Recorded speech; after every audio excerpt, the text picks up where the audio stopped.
I'd like to welcome you to the Humanities Seminars program. I'm Richard Poss. I'm an associate professor in the astronomy department, and it'll be my pleasure this semester to serve as the instructor for a course on the Florentine Renaissance.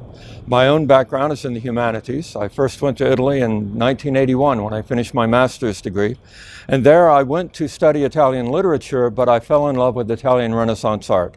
And so this semester we're going to be studying various aspects of the Florentine Renaissance, from the early experimentation of Giotto to the 15th century works of Masaccio, Verrochio, and then on to the great climax of high Italian Renaissance art in Florence with the work of Leonardo, Raphael, and Michelangelo. It's said that the Renaissance was an invention of the Italians, and in fact it was an invention of the Florentines. In the very beginning with the experimentation of Giotto and the literary works of Petrarch and Boccaccio, we find a new attitude entering the European tradition. What we will do is try to identify the beginnings of that new attitude and then follow it through to its crescendo in the High Renaissance.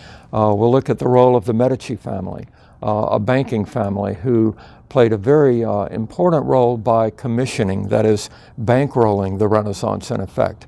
Lorenzo the Magnificent was the patron, and he brought together artists, philosophers, translators, poets, and he gave them marching orders. He set them to work on an intellectual project where he hoped he would not only redefine art and literature, but also create a new kind of religion that involved aspects of Greek religion, Roman religion, Christianity, and other traditions like alchemy and Hermeticism that were at work at the time as well. A new attitude in the Western tradition begins in the literary works of Petrarch and Boccaccio.